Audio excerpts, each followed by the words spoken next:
મહેસાણામાં મહાનગરપાલિકા ચૂંટણીના માહોલ વચ્ચે રાજકીય દુશ્મનાવટે લોહિયાળ સ્વરૂપ ધારણ કર્યું હતું અને સમગ્ર જિલ્લામાં હાહાકાર મચાવ્યો હતો, જેમાં ભાજપ ઉમેદવાર મહેન્દ્રભાઈ ચૌધરીના ભાણાને નિર્દયતાથી રહેસી નાખ્યો હતો।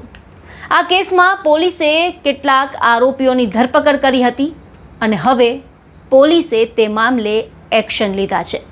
જી હા, ગુનેગારોને કાયદાનો સાચો અર્થ સમજાવવા માટે પોલીસે કાઢ્યો છે વરઘોડો, જે શહેરમાં ચર્ચાનો મુખ્ય વિષય બન્યો છે। મહેસાણા શહેરના વોર્ડ નંબર 4માં બનેલી આ હૃદયદ્રાવક ઘટનામાં પોલીસે ઝડપી કાર્યવાહી કરી હતી। હત્યાના આરોપીઓને પકડી પાડ્યા બાદ પોલીસે એક અનોખું પગલું ભર્યું હતું। તપાસના ભાગરૂપે આરોપીઓને તાવડિયા ચોકડી ખાતે લાવવામાં આવ્યા, એ જ સ્થળે જ્યાં આ ઘાતકી ઘટનાને અંજામ આપવામાં આવ્યો હતો। અહીં પોલીસે ઘટનાનું સંપૂર્ણ રિકન્સ્ટ્રક્શન કર્યું, દરેક ક્ષણને ફરી જીવંત બનાવી સત્ય બહાર લાવવાનો પ્રયાસ કર્યો, પણ માત્ર રિકન્સ્ટ્રક્શન સુધી જ પોલીસ અટકી નહોતી।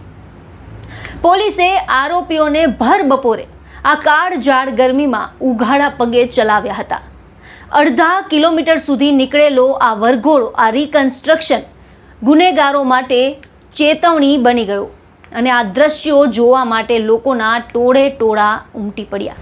રોડની બંને બાજુ ઊભેલા લોકોમાં એક જ ચર્ચા હતી કે હવે ગુનેગારો માટે કોઈ રાહત નહીં। ભીડને ધ્યાનમાં રાખીને પોલીસ દ્વારા ચુસ્ત બંદોબસ્ત ગોઠવવામાં આવ્યો હતો। કાયદો અને વ્યવસ્થા જળવાઈ રહે તે માટે દરેક પગલું સાવચેતી સાથે ભરાયું। મહેસાણા પોલીસે આ કાર્યવાહી દ્વારા સ્પષ્ટ સંદેશ આપ્યો છે કે ગુનો કરનાર કોઈ પણ હોય, કાયદાની પકડમાંથી બચી શકશે નહીં।